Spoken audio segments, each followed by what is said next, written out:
Hi friends, ഇന്ന് നമുക്കൊരു cooking video ആയാലോ. മഷ്റൂം ബിരിയാണിയാണ് നമ്മൾ ഉണ്ടാക്കാൻ പോകുന്നത്. ഇതൊക്കെയാണ് ഇൻഗ്രീഡിയൻസ് ഡീറ്റെയിൽ ആയിട്ട് ഡിസ്ക്രിപ്ഷനിൽ കൊടുക്കാവേ. അണ്ടിപ്പരിപ്പ്, മുന്തിരി, ഏലക്ക, പട്ട, കുരുമുളക്, ഗ്രാമ്പൂ, ബേ ലീഫ്, സവാള, ക്യാരറ്റ്, പിന്നെ മെയിൻ ഇൻഗ്രീഡിയൻ്റ് ആയ മഷ്റൂം. പിന്നെ ഇതിലേക്ക് പുളിയില്ലാത്ത തൈര് വേണം, ഇഞ്ചിയും പച്ചമുളകും വെളുത്തുള്ളിയുള്ള പേസ്റ്റ് വേണം, പിന്നെ ഇതിലേക്ക് ജീരകശാല അരി വേണം, പിന്നെ കുറച്ച് നെയ്യും, പിന്നെ ഒരു ചെറിയ പീസ് ലെമണും, 1 ഗ്ലാസ് അരിക്ക് 1.5 ഗ്ലാസ് വെള്ളം എന്ന അളവിൽ തിളപ്പിച്ച് വയ്ക്കുക. ഒരടുപ്പത്ത് വെള്ളം തിളയ്ക്കുമ്പോഴേക്കും നമുക്ക് ഇവിടെ പരിപാടി തുടങ്ങാം. ചൂടായി വരുന്ന പാത്രത്തിലേക്ക് നെയ്യ് ഒഴിച്ചതിന് ശേഷം ഏലക്ക, പട്ട, കുരുമുളക്, നേരത്തെ നമ്മൾ എടുത്ത് വെച്ചതൊക്കെ ഇതിലോട്ട് ഇടണം. ഇതെല്ലാം ഒന്ന് മൂത്ത് വരുമ്പോൾ നമുക്ക് കഴുകി വാർത്ത് വെച്ച അരി അതിലോട്ട് ഇടണം. എന്നിട്ട് തീ നല്ല ഹൈ ഫ്ലെയിമിലിട്ടിട്ട് ഒരു 3 മിനിറ്റ് നന്നായി ഇളക്കി കൊടുക്കുക. നമ്മുടെ വെള്ളം അപ്പുറത്ത് തിളച്ച് തുടങ്ങിയേ. ഞാനിവിടെ എടുത്തിട്ടുള്ളത് 3 ഗ്ലാസ് അരിയും 4.5 ഗ്ലാസ് വെള്ളമാണ്. ഇത് കുട്ടികൾക്കൊക്കെ കൊടുക്കാൻ പറ്റുന്ന എരിവില്ലാത്ത ബിരിയാണി കേട്ടോ.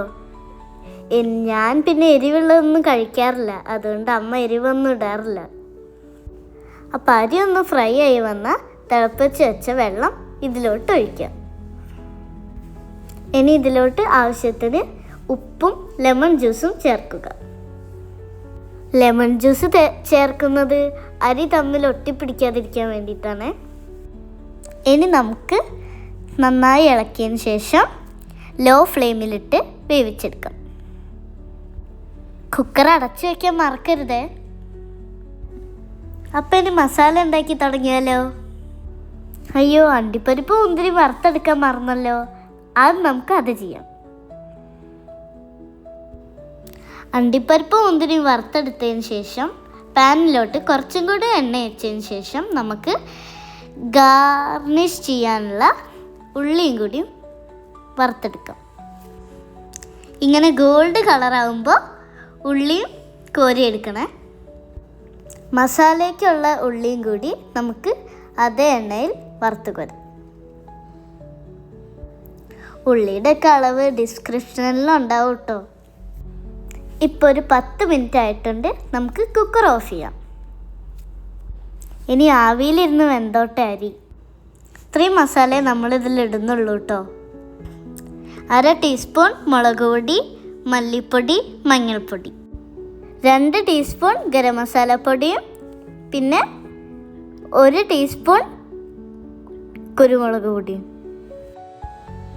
ഉള്ളിയൊക്കെ കോരിയെടുത്തതിന് ശേഷം ചട്ടിയിലേക്ക് വെളിച്ചെണ്ണ ഒഴിച്ച് നേരത്തെ എടുത്തു വെച്ച ഇഞ്ചി, പച്ചമുളക്, വെളുത്തുള്ളി പേസ്റ്റ് അതിലോട്ട് ഇടുക. അതിൻ്റെ പച്ചമണം ഒന്ന് മാറി വരുമ്പോൾ ചെറുതായി അരിഞ്ഞ ഒരു തക്കാളി അതിലോട്ട് ഇടുക. തക്കാളി നല്ലോണം വേവും വരെ അടച്ചു വെച്ച് നമുക്ക് കുക്ക് ചെയ്യാം. നേരത്തെ അരിഞ്ഞു വെച്ച ക്യാരറ്റും കൂടി അതിലോട്ട് ചേർക്കണേ. തക്കാളിയും ക്യാരറ്റും വെന്ത് കഴിഞ്ഞാൽ വാട്ടി വെച്ച ഉള്ളി നമുക്ക് അതിലോട്ട് ഇടാം. നന്നായി ഇളക്കി കൊടുത്തതിന് ശേഷം എടുത്തു വെച്ച മസാലപ്പൊടികൾ അതിലോട്ട് ഇടുക. മസാലകൾ വേവും വരെ നന്നായി ഇളക്കി കൊടുക്കുക.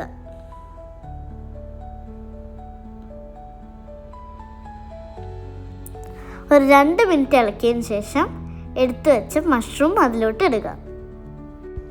200 ഗ്രാം ബട്ടൺ മഷ്റൂംസ് ആണ് ഞാൻ എടുത്തിട്ടുള്ളത്.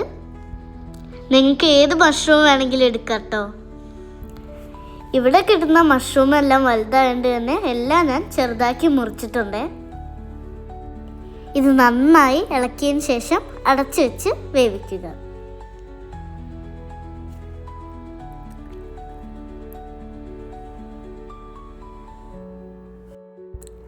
മഷ്റൂം ഒന്ന് വാടി തുടങ്ങിയാൽ നമുക്ക് കുറച്ച് ഉപ്പിട്ട് കൊടുക്കാം.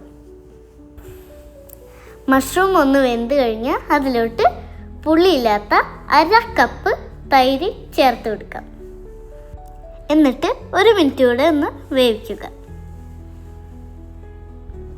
ഈ സമയത്ത് ഉപ്പെല്ലാം നോക്കി കറക്റ്റ് ആക്കണേ.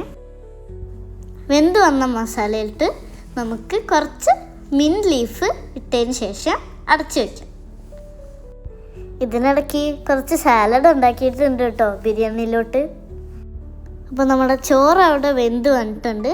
ഇനി നമുക്ക് അതിലോട്ട് മസാല മിക്സ് ചെയ്യാം.